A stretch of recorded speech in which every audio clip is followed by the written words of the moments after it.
ఎన్నికల కమిషన్ కొనసాగిస్తున్న SIR drive పై supreme court కీలక ఆదేశాలిచ్చింది. ఎన్నికల జాబితాలో ఓటరుగా నమోదు కావడానికి 12వ నిర్దేశిత డాక్యుమెంట్గా ఆధార్ను తప్పనిసరిగా తీసుకోవాలని ఆదేశాలు జారీ చేసింది. సుప్రీంకోర్టు గతంలో ఆదేశాలు ఇచ్చినప్పటికీ ఆధార్ను గుర్తించేందుకు ఈసీ అధికారులు నిరాకరించారంటూ ఫిర్యాదులు రావడంపై అత్యున్నత న్యాయస్థానం తాజా ఆదేశాలనిచ్చింది. ఆధారు విలువైన ఐడెంటిటీ ప్రూఫ్గా పరిగణించాలని సుప్రీంకోర్టు ధర్మాసనం స్పష్టం చేసింది. అయితే ఆధార్ ప్రామాణికత, వాస్తవికతను పరీక్షించే అధికారం అధికారులకే అప్పగిస్తున్నామని తెలిపింది. ఫీల్డ్ ఆఫీసర్లకు ఈ మేరకు వెంటనే ఆదేశాలు ఇవ్వాలని న్యాయమూర్తులు సూర్యకాంత్, జోయ్ మాల్యాతో కూడిన ధర్మాసనం స్పష్టం చేసింది. పౌరసత్వం, వయసు నిర్ధారణ వంటి విషయాలలో ఆధార్ను ఖచ్చితమైన లేదా ఏకైక ఆధారంగా పరిగణించలేమని కూడా ధర్మాసనం పేర్కొంది. ఇక బీహార్ ఎస్ఐఆర్ ప్రక్రియకు సంబంధించి దాఖలైన పిటిషన్లపై విచారణ సందర్భంగా ఆర్జేడీ తరపున హాజరైన సీనియర్ అడ్వకేట్ కపిల్ సిబల్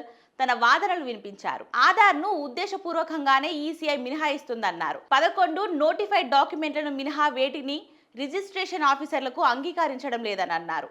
ఆధార్ వంటి యూనివర్సల్ డాక్యుమెంట్ను నిరాకరిస్తే ఇంక్లూజివ్ ఎక్సర్సైజ్ అనే మాటకు అర్థం ఏముంటుందని ప్రశ్నించారు. దీనిపై బెంచ్ స్పందిస్తూ కేవలం ఆధార్ ఆధారంగానే ఓటర్ స్టేటస్ ను నిర్ధారించాలని పిటిషన్ అభిప్రాయమని ఆయన ప్రశ్నించారు. దీనికి సిబల్ సమాధానమిస్తూ తాను 2025 ఎన్నికల జాబితాలో ఉన్నానని ఇంకా ప్రూవ్ చేసుకోవడం అనే ప్రశ్న ఎలా తలెత్తుతుందని అన్నారు. బిఎల్ఓలు తన పౌరసత్వాన్ని నిర్ధారించలేరని పేర్కొన్నారు. కోర్టులో కమిషన్ చెప్తున్న దానికి గ్రౌండ్ లెవెల్లో అధికారులకు ఇస్తున్న ఆదేశాలకు మధ్య గ్యాప్ కనిపిస్తుందని బెంచ్ అభిప్రాయపడింది. తాము ఆదేశాలు ఇచ్చినప్పటికీ ఆధార్ అక్కర్లేకుండా 11 డాక్యుమెంట్లని ఎందుకు కాపీలో ప్రస్తావిస్తున్నారని నిలదీసింది. దానికి ఈసీఐ తరపున న్యాయవాది రాకేష్ ద్వివేది సమాధానాన్నిస్తూ ఎక్కడైనా పొరపాటు జరిగిందేమోనని చూస్తానని, ఆధార్ అంగీకరించాలనే కోర్టు ఇచ్చిన గత ఆదేశాలను కమిషన్ పబ్లిష్ చేసిందని చెప్పారు.